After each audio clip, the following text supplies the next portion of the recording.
So my favorite way of investing is to take just a tiny bit of money and make it worth more than what we've started with. But the problem is that's just not quite enough money yet.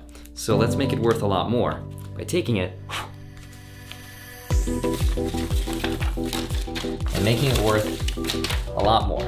And that's my favorite way of investing. But my second favorite way is with ETFs, which is what this video is all about. Let's begin.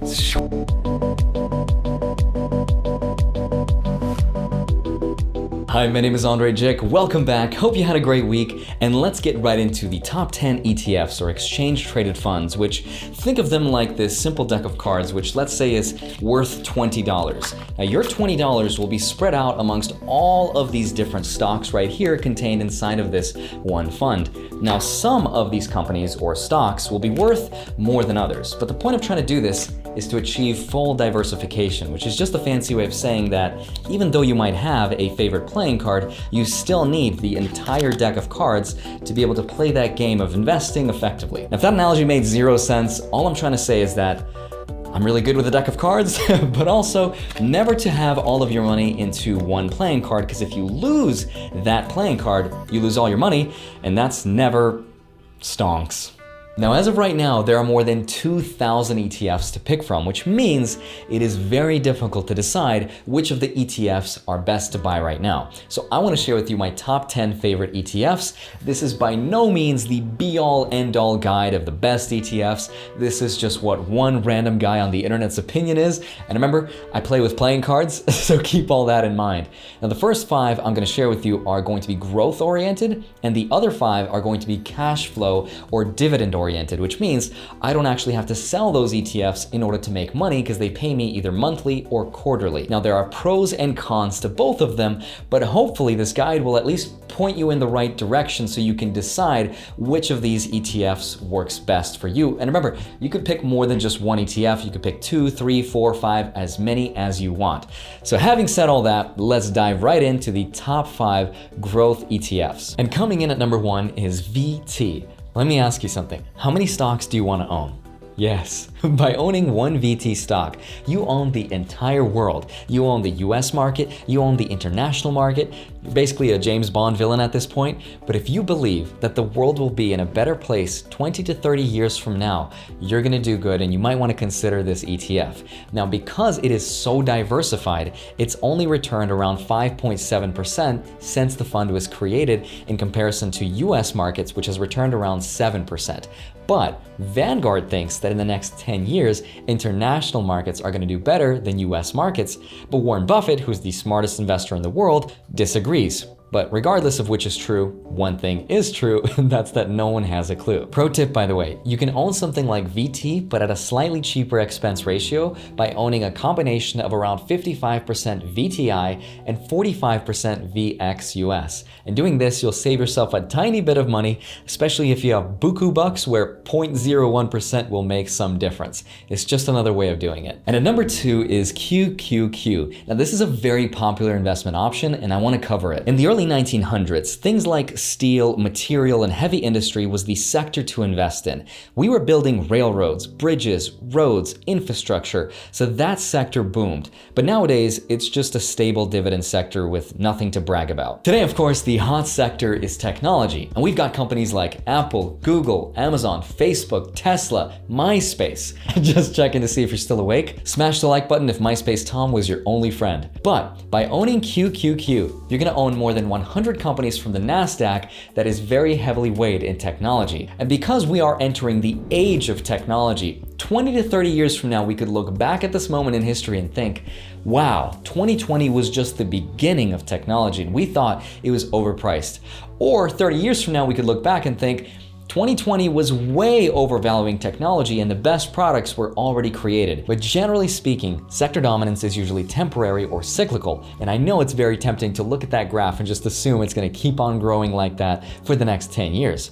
And maybe it will, because with great power comes great responsibility, Peter, which means if you want those big returns, you have to take the bigger risk. So if you're younger, this fund might be for you, but just remember, this fund's beta is at 1.13, which means it's a little bit more volatile than the general stock market, which also means you better like emotional roller coasters, because you just bought yourself a one-way ticket. And coming in at number 3 is ARK Fund, or ARKK. Now this one is an actively managed fund versus a passively managed one. An actively managed one means that there is a real human being who's working day and night to find these stocks. And for that reason, we have to pay a higher expense ratio of 0.75%, which means $75 for every $10,000 that we invest here, which doesn't sound like a lot, but it's actually a lot of money when comparing it to a lot of other funds. But this one specifically is run by Cathie Wood, who looks at disruptive technologies to try to outperform the market. And she actually has, because one of the core holdings of ARK is Tesla, and it's performed incredibly well this year. Get this, in the last year alone, ARK has performed 65% gains, which is insane when comparing the overall stock market return, which has an average of 7% per year versus 65%. But its greatest strength is also one of its greatest weaknesses because it's actively managed.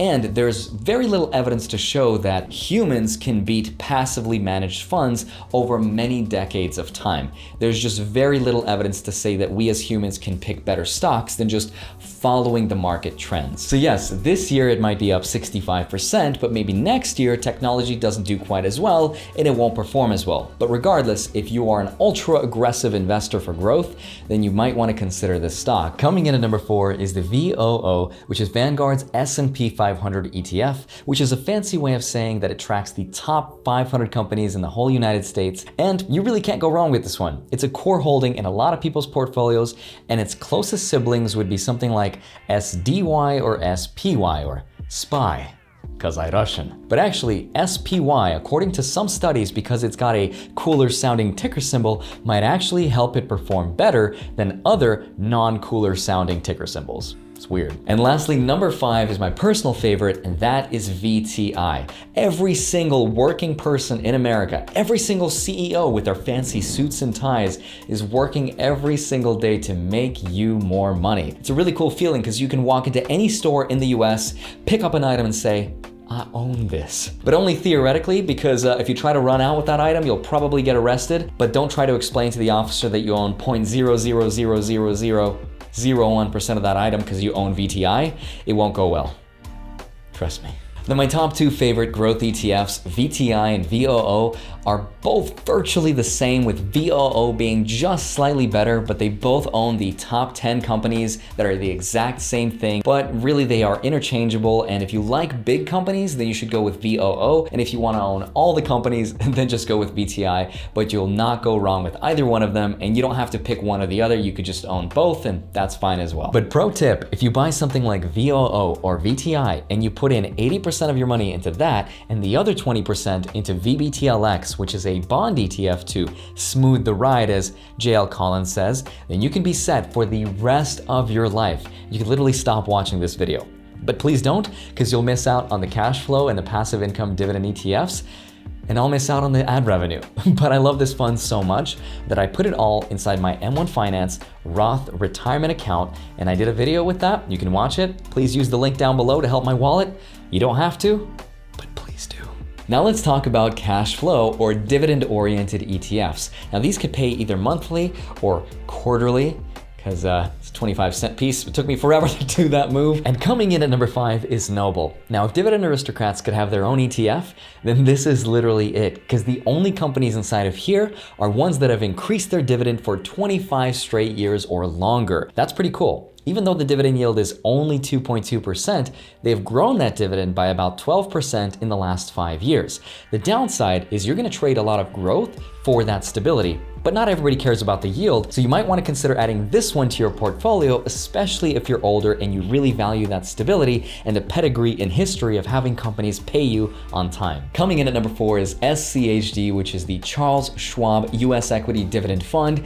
This one has a sweet spot yield of 3.44%. It's dirt cheap to own at just $6 for every 10K invested. It's grown in value over time, which is exactly what we want to see. And in the last 5 years, it's grown its dividend by 10%, which is great. In the last year alone, it's grown its dividend by 20%. It pays us quarterly, and it's just an all-around solid dividend ETF. And coming in at number 3 is VIG, which stands for very good.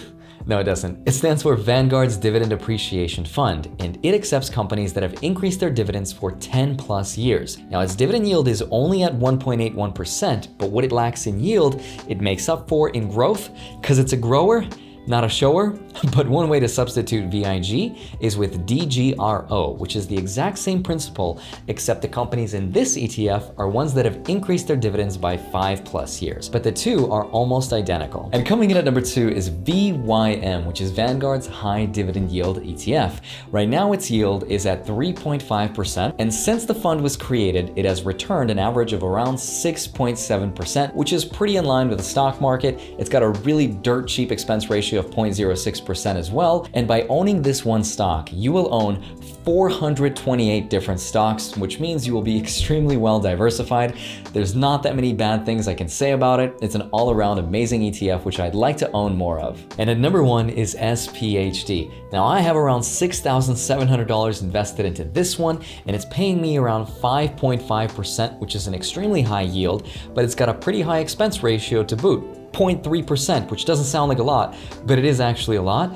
The good thing though is that it pays me monthly, but it's not necessarily my number 1 favorite. I like a lot of these on this top 5 list for different reasons. Some of them have better growth and lower yield, and other ones have lower growth and higher yield. It's a balancing act, but whichever one you choose, you really can't go wrong with any of these. But before you quit this video thinking, cool, got my list, never seeing that guy's videos again, not so fast, because if you don't watch this next part, you're going to make this very common mistake. You're going to open up your brokerage account, you're going to look through all the other dividend ETFs that people are buying, and you're going to see one that's called SDIV, the Super Dividend ETF, which sounds like what my childhood dreams are made of.